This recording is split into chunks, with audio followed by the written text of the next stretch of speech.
Tzu Chi volunteers in China help a family restore the smiles on their faces after their father was paralyzed. A mobile clinic with a sign language interpreter heads inside Nantou Mountains to safeguard mute residents. Welcome to DaAi Headlines. I'm Mary Lee. Thank you for joining us. We begin today's program with a look at a care recipient in Xiamen, China. An accident in March of this year left Zhang Jun paralyzed and in desperate need of spiritual support. Upon a friend's referral of the family's situation, Tzu Chi volunteers not only provided his family with aid, but also accompanied Zhang Jun to the hospital regularly for rehabilitation. After 9 months of exercises, Zhang Jun is recovering well, and the couple decided that once he is fully recovered, they will join Tzu Chi to help others. With the help of a cane, Zhang Jun walks slowly toward a vein. He's going back to the hospital for a checkup, and Tzu Chi volunteers are going to accompany him along the way. We have been unhappy for almost a year. After meeting you and all the other Tzu Chi volunteers, our lives have become so much happier. Zhang Jun and his wife are both from Guizhou province. An accident in March 2015 made Zhang Jun paralyzed, and he was later referred to Tzu Chi. 9 months later, he has made a lot of progress. All the love I've received made me determined that I will stand up again. That's why I'm recovering so quickly. I want to pass on the love I received from others to other people in need. Such conviction enables Zhang's family to face the accident with a positive attitude. Zhang's 3 children not only perform well at school, but also do simple handicrafts at home to earn extra incomes.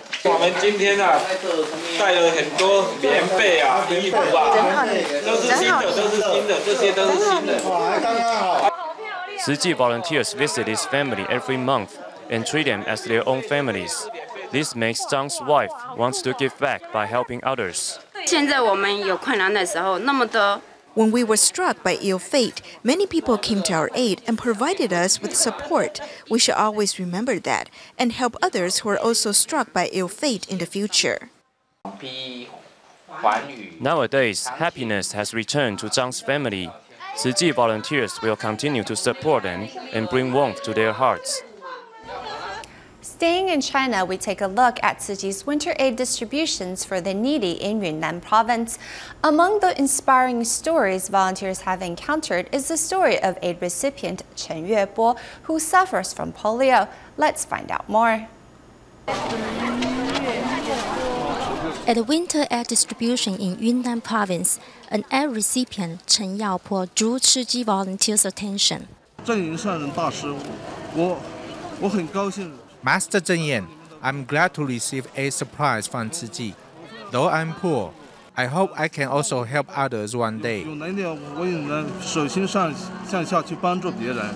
Chen has never felt inferior because of suffering from polio. With the help of crutches, he does everything all by himself. In others' eyes, he is a warrior in life.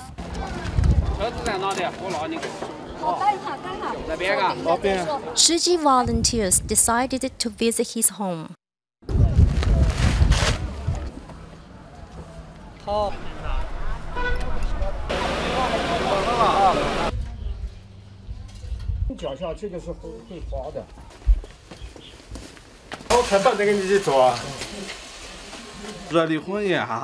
Welcome to my home.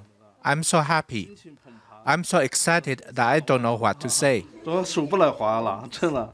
Chen lives with his father and an 8-year-old daughter who also has polio. 你们天天都是好日，日日都吉祥圆满，好吗？好，祝福你哦。然后我们把这个好好吃的鲜花饼送给小朋友，好吗？好。给你，这是鲜花饼，你喜不喜欢？ This family is beset by poverty and illness, but they are not defeated. Their spirit has inspired their neighbors and deeply impressed Tzu Chi volunteers.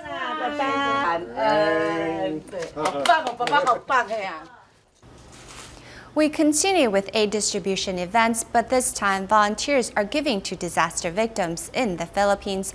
In Mandaluyong City, 206 families were affected in a fire last month, and many were displaced. Learning of the plight of the residents, local Tzu Chi volunteers distributed rice and other daily necessities in hopes these victims can stay strong to get through the tough days ahead. In Mandaluyong City, the sudden fire destroyed about 100 houses in a community. The affected residents try salvaging their belongings, while some of them have started to rebuild their houses. Someone told me a fire broke out at our place, so I immediately called home, but there was no dial tone. By the time Jovi Maurice rushed home, her younger sister told her the house has been destroyed. Another fire victim, who's a single mother, is also at a loss about what to do. I am raising my child on my own because my husband has passed away. I have been thinking about how I can start all over again. To bring timely assistance to these fire victims, 39 Tzu Chi volunteers have come to distribute rice and other aid supplies. We received many aid supplies from Tzu Chi volunteers, including clothes, rice, and pots. We need these items now.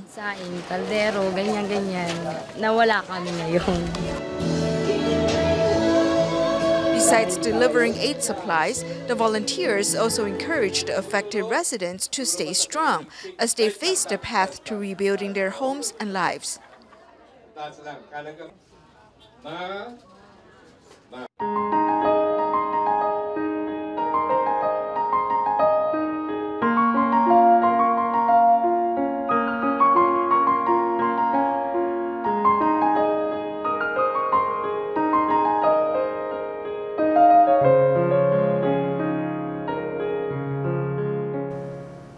The recent cold front has brought a wave of patients to hospitals in Taiwan for an array of ailments, including heart problems, which is why one doctor from Guanshan Tzu Chi Hospital offers a simple remedy people can do at home to protect the heart.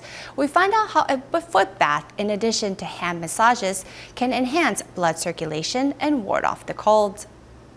In the cold weather, many people enjoy going to a hot spring. However, there are health risks people should be aware of.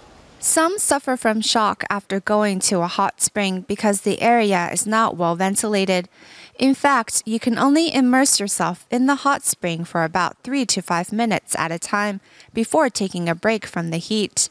In addition, the water level should not be higher than your heart.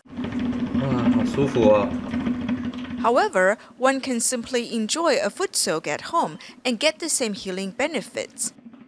We soak our feet in warm water when it gets cold. We feel warm and sweat. While doing a foot soak, one can massage the Yongquan point on one's feet to send the circulation of heat from our head to feet. Besides that, one can also apply some essential oil and massage 3 pressure points on the hands, including the thenar, Laogong, and Shaofu points. Massaging the 3 points will enhance the cardiovascular circulation and will help you perspire. It is a massage that is good for your heart in cold weather.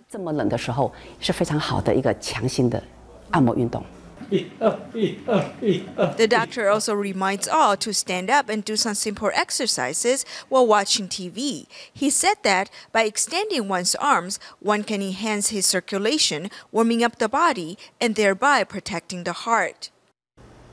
Still in Taiwan, in our next report, we take a look at how Tzu Chi volunteers and team members have extended their assistance to a resident in Kaohsiung who has become incontinent and is unable to properly care for himself or his home. His former wife assists in cleaning on weekends when she's able to. Lately, however, the home's condition has become a concern for the community. Offering their assistance, Tzu Chi volunteers and a team of doctors recently came to check on the man. Tzu Chi volunteers dressed in rain ponchos and boots carefully survey the home of Mr. Shi. Because of Mr. Shi's medical condition, He has become incontinent, and his apartment is highly unsanitary. The neighbors are alarmed by the smell. The stairs, the elevator, it's a mess everywhere. We really don't know what to do. His ex-wife isn't living here anymore to help, so now it's really become a problem. In Mr. Shi's condition, living alone and suffering from his illness, he has avoided visiting doctors. Thankfully, a team of doctors has come along to offer him care. Have you not eaten yet? Then what time do you usually eat then? 大概有7楼的住户，从楼上到楼下哈。 Other residents in this 7-story building feel troubled by this. When we first got here, they were all incredibly hopeful about Tzu Chi coming.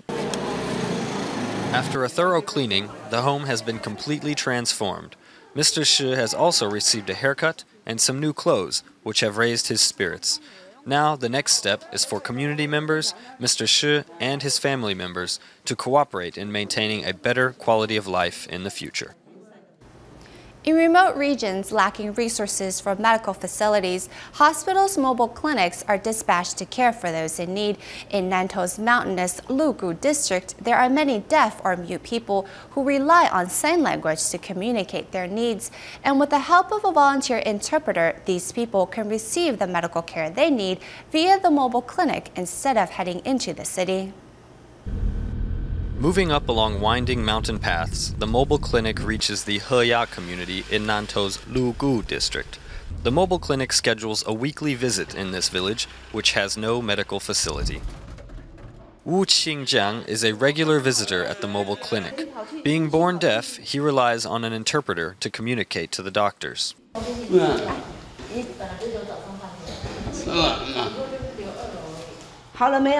At times, he tries to write to communicate his needs. By signing, we can only guess about 50% of what he's trying to say, so sometimes it's harder to convey the correct medicine dosage. As Wu Qingjiang doesn't know many characters, he often doesn't get his message across. Thankfully, Yo Qiuguo is there to interpret using sign language, becoming a crucial bridge between Wu and medical staff. If you ever got sick and there were no doctors to come and see you, what happens? Cold, runny nose, cold, miserable. This village has many mute people, all of whom rely on Yo Qiuguo's sign language ability. In these deep mountain areas, interpreters don't want to make the journey. The interpreters' pay isn't much.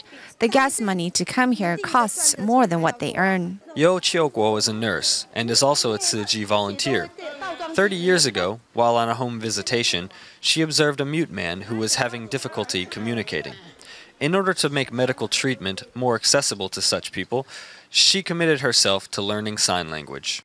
The government has some sign language interpreters, but in Nantou, the number is really low. With the help of the mobile clinic, we can come up here to ease the residents in the mountains the trouble of heading into the city. In these mountainous areas, transportation can be inconvenient. On their mission to deliver love and care to those who need it, mobile clinics like this one can make all the difference. Also about medical care for the disadvantaged in Taiwan, Tzu Chi International Medical Association's free clinics don't just reach out to seniors in remote villages, but it also helps the migrant labor workforce in Taiwan. This outreach program began in 2003 when a Filipino migrant worker spoke from her heart about the heartache of working and living in a foreign country to her employer, who was a Tzu Chi volunteer. Now, thanks to that migrant worker, all across the island, team members regularly hold medical outreach events to care for these important yet often ignored individuals. In Taiwan, foreign workers are everywhere. Nearly 600,000 strong, this army of migrant workers is the backbone of Taiwan's manufacturing industry, or taking care of Taiwan's aging society. However, they can also end up here.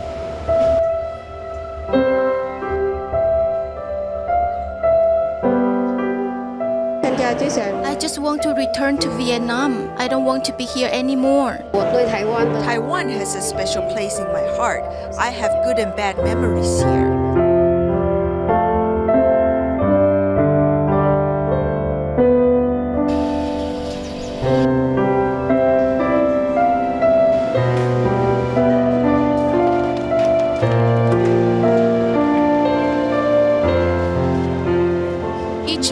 Tima members hold a medical outreach inside the detention center in Nantou for detainees.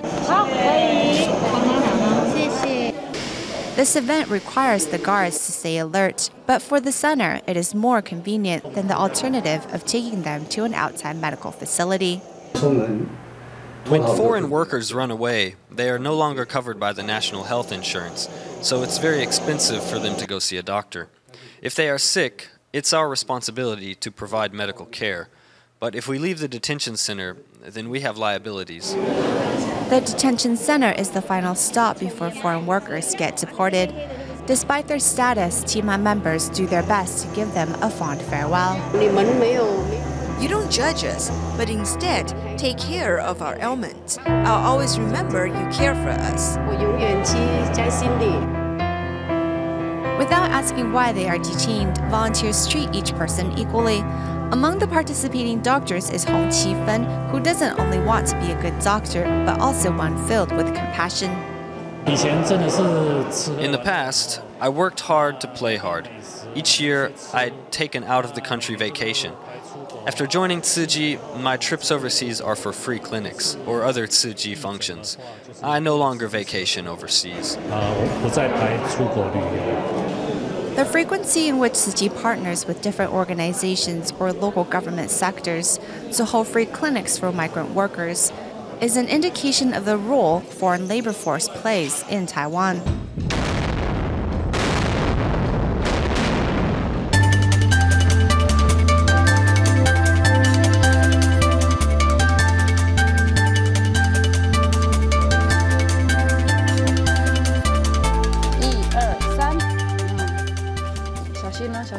Legal foreign laborers in Taiwan have access to the national health insurance, but getting permission to leave their work post to see a doctor is another obstacle, especially for those who look after the ailing or elderly in Taiwan.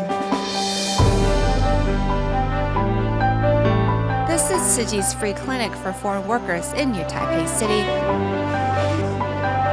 Tzu Chi made sure she visited each and every medical department. I'm happy because it's free. Meanwhile, another area of the free clinic that is especially set up for migrant workers is the psychosomatic medicine department, headed up by Dr. Li Jiafu. Dr. Li had just landed in Taiwan from an overseas trip and rushed over immediately. The most important thing is, if they slept better at night, their condition would be more stable. In turn, they can take better care of our family members.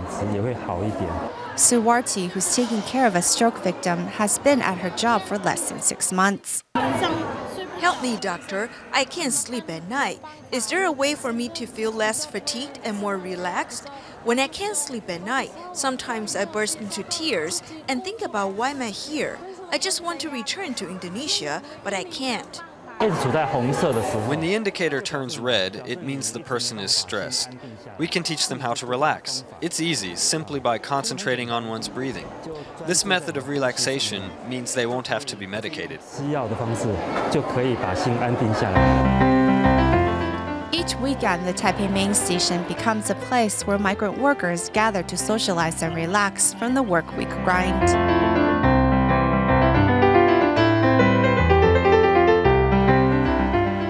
These free clinics held every 2 months has also become a way for participating doctors to relax from the work week grind as well. Taking a break doesn't necessarily mean sleeping or climbing a mountain. Participating in free clinics is a way to rest from my heart's perspective.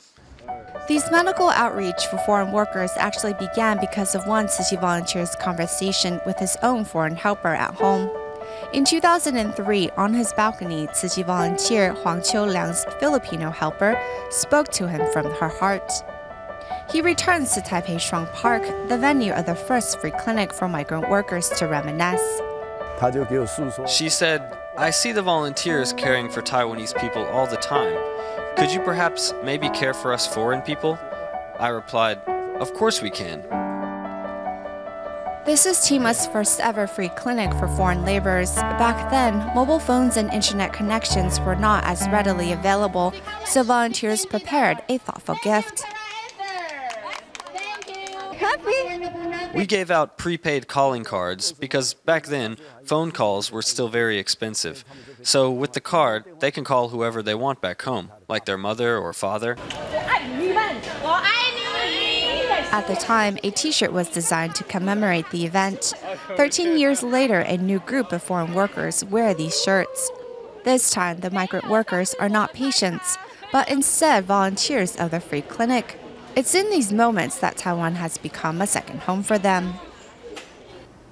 In our next report, we meet a recycling volunteer in Malaysia who has found a new purpose in life since he took up Tzu Chi's environmental protection mission. Tang Quang Phuc, who has been a Tzu Chi recycling volunteer for 11 years, lost his son in a car accident and has to care for his wife who suffers from depression. Fortunately, he dedicated himself to environmental protection and has remained strong in spite of adversity. He said that being a Tzu Chi volunteer makes him feel that he can still do a lot to contribute to society. At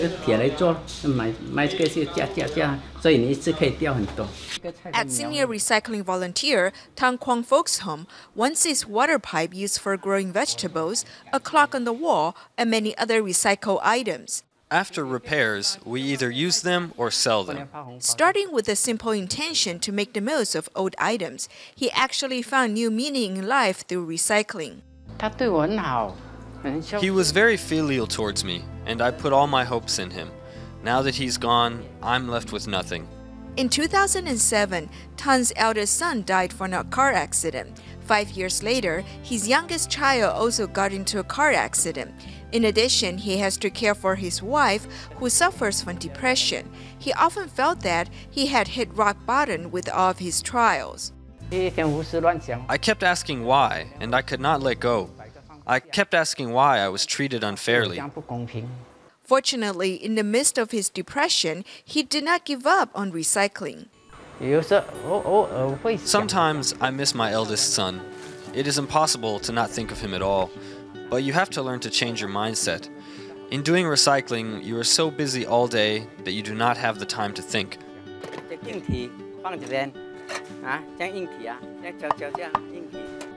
Currently, Tang goes to the recycling station every day and has earned a nickname. I call him the boss of plastics. He is very responsible and he's in charge of sorting out plastics. If I cannot tell what it is, I'd ask him because he'll know. 69-year-old Tang has found a new purpose in life through recycling. I only feel that I am a useful person after I put on my Tzu Chi uniform. So I invite everyone to come help with recycling and save the earth. By doing so, our children will have a better future. The Chinese community will soon be celebrating the Lunar New Year.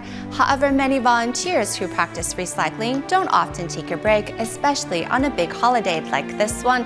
The DaAi TV CEO Tang Jianming and fellow managers took time out of their busy schedule to stop by local recycling stations to thank these hardworking individuals for their dedication. We will leave you with these images at the end of our program. Thank you for joining us. We'll see you next time.